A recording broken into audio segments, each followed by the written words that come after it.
Hello, everybody, and welcome to another edition of A Handful of Hope.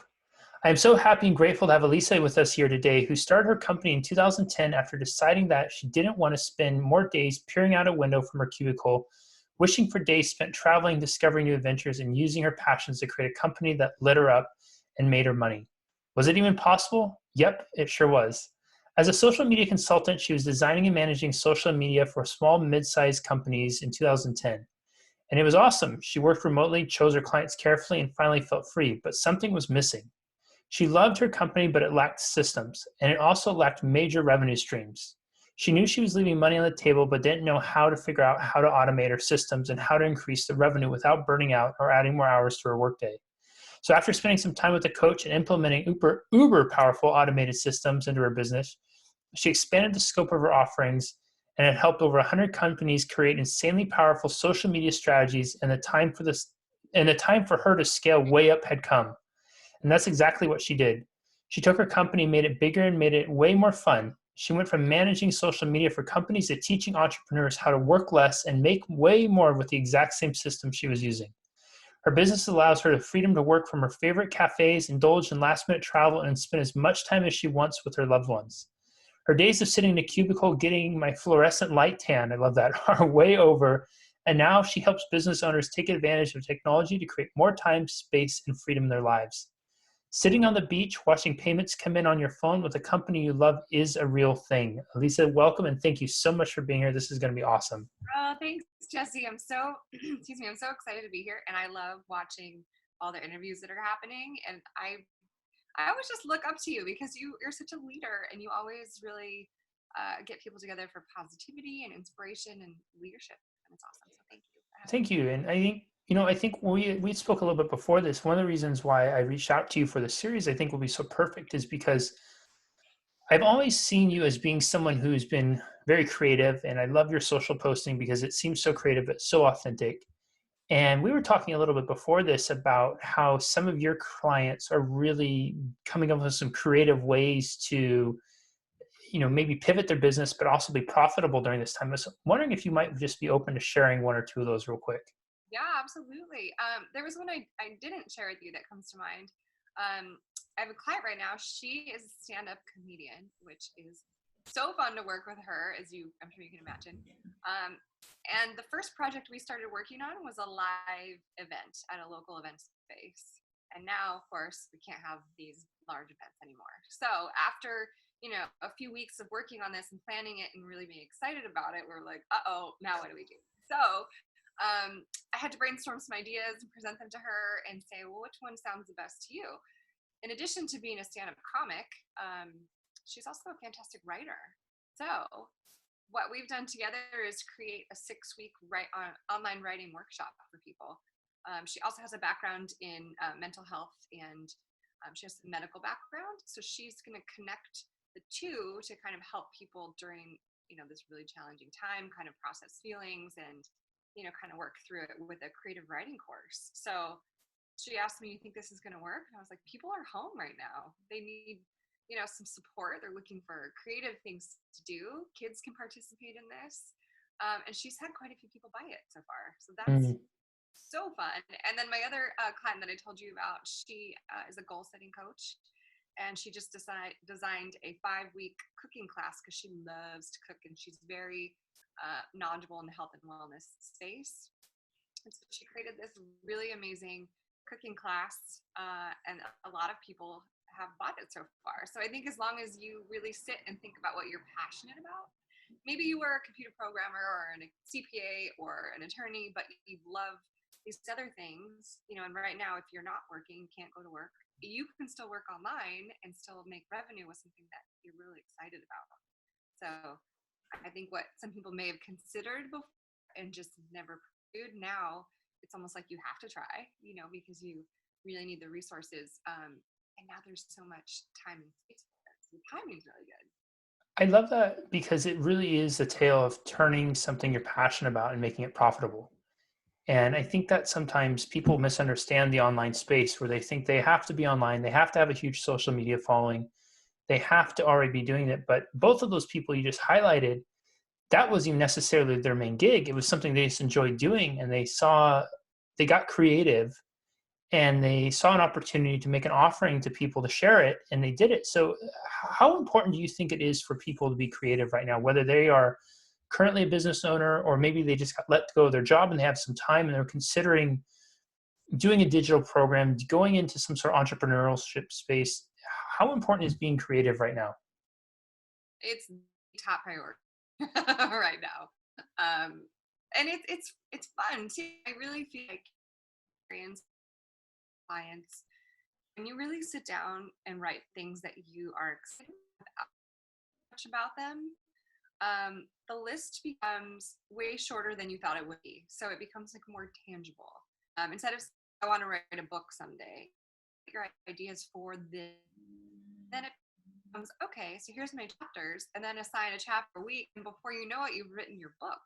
Mm. So the is the top priority right now, and I think I mean, I understand that this pandemic has a massive impact on a lot of people. It can also be seen as a gift. We have time that we didn't have before. We have some flexibility we didn't have before. I think people are just really relying on creativity and positivity right now, and I think both of those things can really to some made revenue for people that feel like they had it others. Where are you seeing the most opportunities right now? Because we were talking before about the opportunities that are out there. And I think this is such an important point to bring up. There are opportunities. And despite what you may hear or read about, there's a lot of scary stuff. Unemployment's probably the highest it's ever been since the Great Depression in the 20s. Right. But yet, with that, there is probably more opportunity to do something about that than ever been before, because we have this, because we're able to log in, be connected, because we've evolved into an information culture. Information carries a currency with it now. So where are you seeing some opportunities these last 6 weeks, couple months that you hadn't seen before in the digital space? Digital space. I think it's all group programs right now, and I'll explain a little bit about that. So I do one-on-one coaching. Most online coaches do one-on-one programs, but they're typically the highest investment. So I decided not to concentrate on that right now because I just don't feel like it's the right time, and that's fine. So the other option that most of my clients are working on right now are group programs. So you take something that you're passionate about. For me, it's technology and systems, like building websites, email marketing, all the things for digital marketing. And you can record videos. So I have an 8-week course. I just recorded all the videos, and I created this 18 months ago, but I've gone in recently and kind of hit and sell it. People can buy it anytime, consume time. It's automated.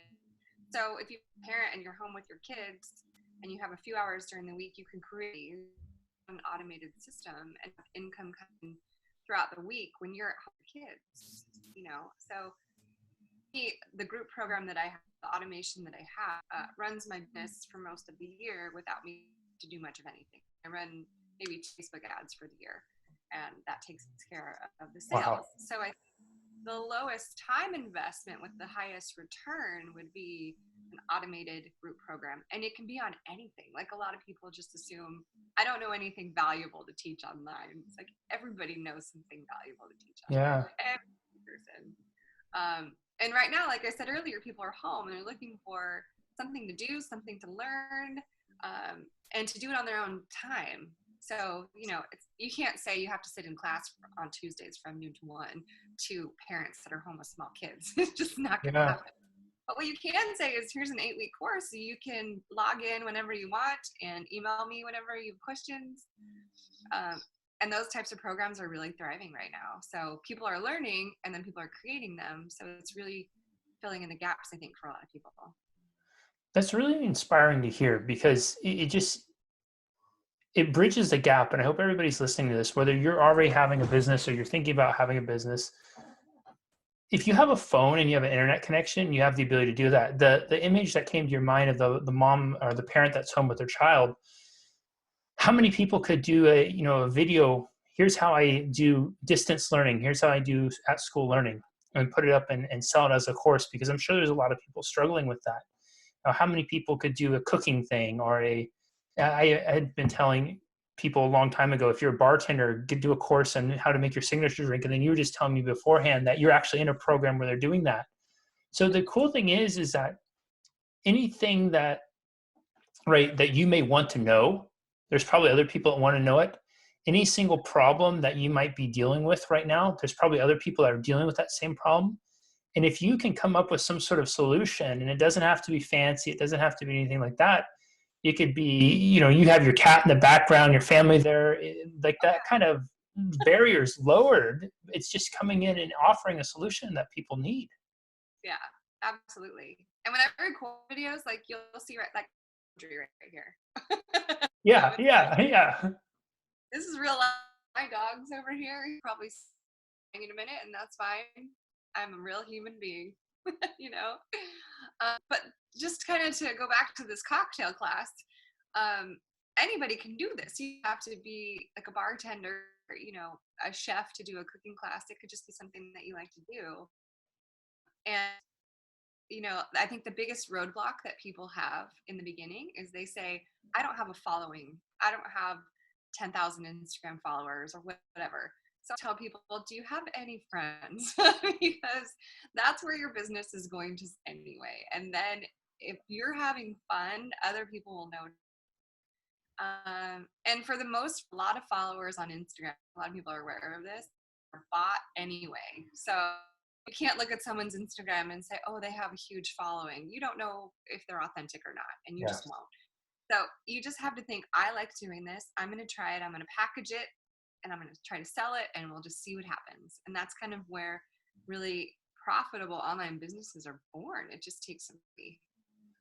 And it doesn't take the equipment either. I'm a computer. I record all my videos for my courses for free on my computer, and then I upload them to a website that hosts online learning. It costs me $30 a month.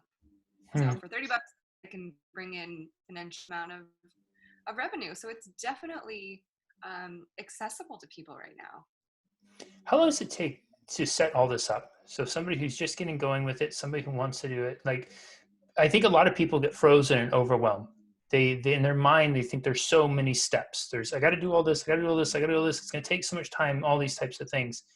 How long does it take someone realistically, if they have this idea, they want to do a course, let's say they want to teach people, they make a great casserole, and they want to teach people how to make a great casserole, and they think that, maybe I can sell it for $15 or something like that. How long would it take them from the time of like filming it to uploading it to having it be available to somebody buying it? In terms of hours, okay, let's assume that the cooking recording is an hour. Mm-hmm. I don't even edit my videos. I don't put a fancy thing on the front and the back. I don't do any of that. I just post them. So I would probably say maybe 6 to 8 hours total. So that's just recording a video. I use a site called teachable.com. It's a great resource. I upload them there. You just a title of the course. You price it whatever you want, and then you have a link to it. So take that link and post it to your Facebook and your Instagram, and people buy it. So yeah, I would say that setup's probably 6 to 8 hours total. So literally, by the time you wake up, when you wake up, if you were to do this, you could have a course that you could be earning income from something you're passionate about, something you do well at, which everybody has something they do well at. Everybody has something that they could be passionate about. You could have that uploaded and potentially earning revenue from it by lunchtime. Yeah. That's incredible.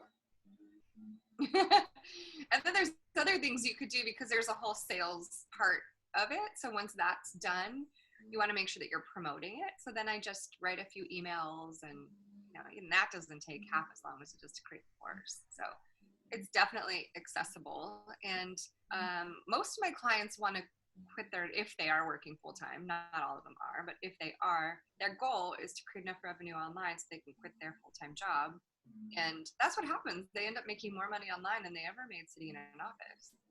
And there's flexibility. Like for the month, you can say, I want to make X amount. So maybe it's the 15th of the month or the 18th, and you're kind of behind. So then just create a new course, and then that money comes in. Like there's just so much flexibility to create your own income in things that you're excited about.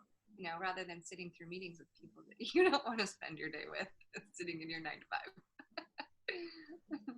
Yeah, I think that's so incredibly empowering because I think of, people who have lost their job, lost their primary revenue stream, but I also think of what's the statistic in the US? It's like something like 60, 80% of people work at jobs they strongly dislike or hate.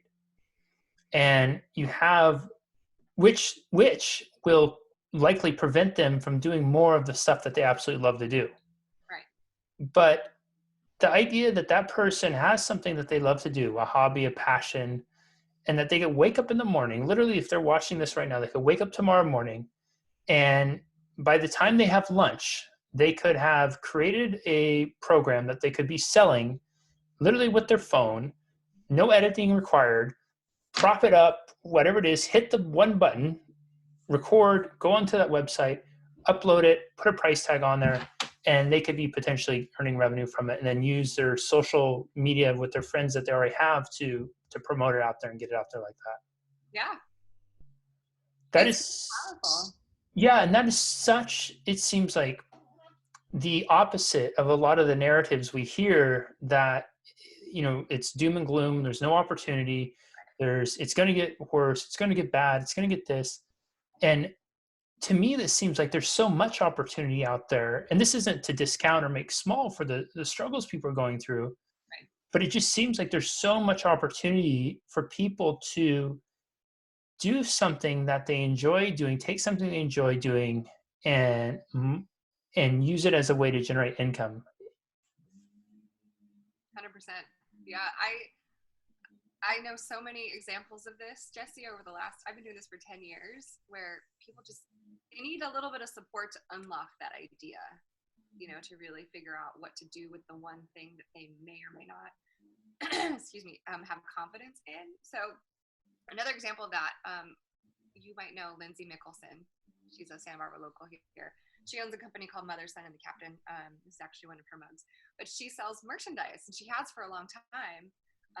And I worked with her for 3 months as a client. And one day, as she was leaving our meeting, this blew my mind. She's an artist. She's always been an artist. She's a creator and artist. I said, Lindsay, I really love your website. I'm really excited about it. And then she said, oh, I made it. I'm like, wait, you made your website? She goes, oh yeah, I love creating websites and I love the technology and I'm like, oh, sit down. So, and now instead of in addition to selling her merchandise, which sells really well, she's got a great following on Instagram, a great brand. She created a course for other entrepreneurs to run online stores and how to position their Instagram to make sure that their sales increase exponentially. And she sells that course for like $800, and I think she said 30K in sales from just a course, which is fully automated. So I think it's maybe like a 12-week course or something like that. But yeah, just one tiny idea. She just happened to say in passing that she made her website. So That's incredible. A group course. I mean, it's just, as you're talking, I'm sitting here and I have all these ideas popping up where I think about all the industries that are shut down right now. People who work who do like hair and things, because I haven't got a haircut in forever, like most of us haven't. Doing an online course to teach people, because I've seen people posting the funny at home video haircuts. What if you put a course up to teach people how to like manage your untamed hair, how to people who go and take their cars in to get them serviced. Here's a quick, easy course on how to maintain your car while you're sheltering in place to be able to keep it up to date, running fine, how to detail it, how to, anything that you're not able to do right now, anything that you've given up that you have really enjoyed, anybody who's in an industry that might be shut down, like you were serving people before, and it's that notion of how can you still serve them now? And in that is where the magic is, right? Yes, absolutely. Absolutely. Yeah. It's just taking, your talents and, we keep using the word pivot. I hear that a lot when talking about businesses right now, but that's what it is. I mean, you have to kind of take your talents and just reposition them. And I think in a lot of ways, people are going to reach a lot more people, because like you said, to your point, if you are if you do hair and you're in a salon, you work one-on-one with people now, because you can't do that. Maybe you are doing an online course or some kind of online resource and reaching tens of thousands of people. So I think in a lot of ways it's making people a little bit braver, because, what was an option before is kind of now a necessity. It's like, well, I gotta make money right now, because I mean, there's a lot of options available for financial help right now, all the governmental programs. There's a waiting period, and a lot of the websites are just like a black hole of information. There's no assistance. So I think a lot of people are just taking control right now and creating their own revenue. So what do you say to people who, because I've heard some people struggling with this, that they don't feel right about earning income right now. They don't feel right about making money. They don't feel right about making offers. And it's like this almost struggle they're going with, and that if other people aren't able to do it, then they shouldn't be able to profit off it either. Mm-hmm. Have you had that come up at all? And if you have, how are you addressing it with people? Yeah, I have heard that. I think for a lot of people, we talk about what is the point of your business? Why are you running a business? Why do you want to make money? Do you want to not make money? No, you have a family. Probably, maybe you have a family. You have your own expenses. You have your own bills. But something also amazing happens when you are making some money. You can help other people. If I wasn't making money, I wouldn't be able to go and buy a few, bags of food and take them over to the food bank, or monetary donations. Like, those things wouldn't be an option for me if I was deciding not to make money. And I struggled with that, because when I started my business, I didn't make a lot of money. And then when I started really figuring things out, I had some guilt around it. I had some guilt. And then as I processed that, and really surrounded myself with other people who were pretty well established in the online space, and learning what they were doing with their money to help other people, then it started to feel really good. There's no shame, I think, in driving a car you like, or being able to buy yourself clothes when you want to, because I have been on the polar opposite of that for a few years, and I was trying to figure it out, trying to figure out how to put food in the refrigerator, or I had a 12-year-old car that needed maintenance that I couldn't afford, or to take my dog to the vet was stressful because I wasn't making money. So I think when you are in a space where you're more financially comfortable, you're healthier, happier, and you can help other people. And so I think that's really the focus, is if you grow your business and your revenue, you can be more creative in the ways that you're helping other people. That's kind of cool. Yeah, one thing that comes to mind as you've been listing off these different opportunities for people, it's really incredible to see that it's almost like you're seeing the economy shift from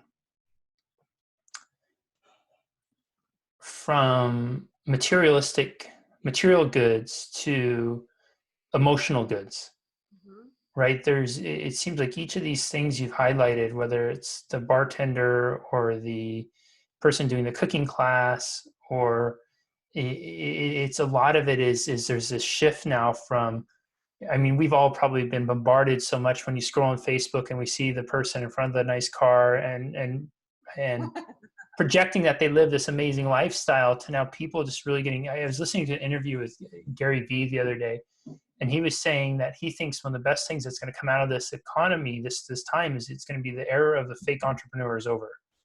Oh yeah. Right, Yeah. the people who we all see online who copy and paste and basically are just, they've been able to get by on a fable and selling somebody else. Now what it's really happening is there's this opportunity for people who are, again, taking passions and making them profits. But the great thing about a passion is it's something you've been doing for a long time. You can't fake it, right? You can't fake, you can fake teaching people in some ways information, because there's so much copy and pasting. But for people coming in and looking at this and they're taking a passion and they're monetizing it, you can't fake your passion. It's evident. And I think that's such a beautiful thing, that we're entering into this time now where people can really be rewarded both financially, but also, gosh, emotionally, in terms of how they serve, from really putting their passion out there. Yeah, absolutely. I agree with that completely. What is what do you feel is the most important lesson that that people can take away from this time in terms of for their business? Um, Maybe that slowing down is actually a really good thing. Mm. I think we've been operating at the speed of light for so long, and overstimulated with our phones and computers and messages and, lunches, dinners, parties, da da da da. I think we've really been forced to slow down, which maybe for a lot of people forces them to really take inventory of their own personal health, which is huge. And I think, it's a difficult time right now for parents with small kids at home. Like I see it firsthand. My best friend's at home with her 18-month-old, and it's challenging for sure. But she's also grateful to have this time with her where she would normally be in daycare all day, 5 days a week. So I think it's just really forced us to slow down. And in terms of business, it's really forced us to be creative and figure out the next thing. And it's also forced us to try new things. And that's the hard part for people. I don't know how many people, that I chat with online say, well, I can't do what you do, or I can't do what this person does because I don't know how. Well, guess what? We didn't know how either a few years ago. Yeah. I had to hire someone to help me learn how, and I don't know everything, and you never want to know everything. You never want to be the smartest person in the room, right? You always want to be around people that you're learning from, so you're never done. So I think in terms of business, it's really kind of encouraged us to slow down and be creative and just figure out the next iteration of whatever it is that we're doing. And we can do anything. I mean, anybody watching this, we can do anything. So I always tell people, just write down 5 ideas, just 5, because otherwise it's overwhelming, right? You're like, oh, I have all these ideas. Okay, pick 5. I love that because that's so it's applicable whether you're a seasoned entrepreneur, seasoned business owner, or you are just entering in for the first time. Start with 5. Yeah. And you brought up Gary Vee, and I think it's a lot of people kind of, if you're just discovering Gary Vee, and there's probably people watching that don't know Gary Vee. I love him. He's way more energetic than I am, so sometimes it's a little tiring. But he started with a wine business. He was not an internet digital marketing guru back in the day. And if you can see all the old videos of him on YouTube, I think he and his dad maybe had a... Yeah, it was his dad's wine company. His dad's liquor store or something, yeah. Yeah, so, I mean, there's, the next chapter can be whatever you want it to be.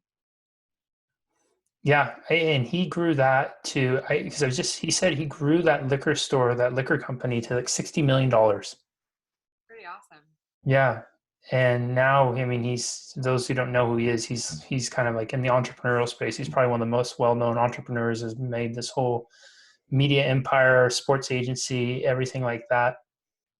But yeah, what's really incredible about it is you can actually go back and chronicle his journey because he's been putting content out there for so long that it's a real testament to what you can do if you wanting to just decide on making something work and making something successful. Mm-hmm. Awesome. We just have a minute or 2 left, and I'm wondering, I think I shared with you that I've been holding the intention that whoever needs to see and hear this is watching, listening right now. I want people to walk away with an actionable with this. And whether it's somebody who has an online business or who's thinking about going online, whether it's somebody who has a brick and mortar business or somebody who's thinking of entering the digital space for the first time, what is an action that they can take or they should be taking as soon as they get done with this? Literally, like they click off of this and then they're taking that action to start putting some energy and momentum towards that which they're wanting to create. I keep coming back to the 5 things list. And that's something I learned from a goal setting coach, and I love it. I want people to write down 5 ideas of things that they are passionate about. So don't think too much about it. Don't think about, will it sell online? How will I record it? 5 things you're passionate about, and that's it. That is it. For some people, it's dog walking. For some people, it's, teaching people how to run, or, can be anything. Maybe you want to teach people, the ins and outs of travel. Doesn't mean we're traveling right now, but we will be. So it could be anything. This is awesome. Everyone, you're going to want to rewatch and take notes. We could say that this is for entrepreneurs and business people only, but the reality is this is for everybody. If you have a passion, something that you enjoy doing, something as a hobby, there is someone out there of the however many billions of us who are online who can benefit from learning from you and who would likely want to pay to learn from you. So what that means is that there's probably never been a greater opportunity than right now to start earning some extra income, or maybe make it a full-time gig to go online and take your passion, make it profitable. To give you a scope of what's possible, one of the early names in internet marketing is a guy named Frank Kern. And Frank Kern was famous for being the first person to make $1 million online in a day. The way he did this was he discovered that people were Googling a lot about how to train their dog. You can go on Google and look at these types of things. And he hired somebody to write an ebook and basically how to train your dog. And then he switched out the names with all the other breeds of dogs. There's like 400 and some breeds of dog. So it'd be how to train your Doberman, how to train your German Shepherd, how to train it. He launched that and sold $1 million online in one day. And he didn't even write the book or anything like that. So it just goes to show you there's the possibilities exponential out there for you to take something that you're passionate about, to make it profitable. I love that you kept coming back to this 5 things list. You know, so often we'll focus and obsess over the things that we can't do, all the reasons why it won't work. But if you start with those 5 things and just remember that literally if you woke up in the morning, you set an alarm for 6 hours, and that if you worked at it, that between the time you woke up and the time you have lunch, you could have a business online that is generating you income while you're sitting there eating your peanut butter and jelly. I think that's absolutely incredible. And that's the world we live in, a possibility. And so while we may not be able to ever go back to the normal that we knew, consider what new normal you want to live for yourself. You know, really, this is a wonderful opportunity to ask yourself, how do you want to spend your time and who do you want to spend it with? What do you want the next life? And Alisa's whole story is such a testament to that. In 2010, remember, that's kind of at the end of the recession we went through too. Oh, yeah. She makes the decision to walk away because she's really looking at the person in the mirror and deciding what kind of life she wants to create. And I invite you to consider that for yourself too. Alisa, this has been absolutely incredible. Thank you so much for sharing your knowledge, your passion, your gifts with us. Thank you. Thank you. We'll see you next time, everybody, on another edition of A Handful of Hope. Bye-bye.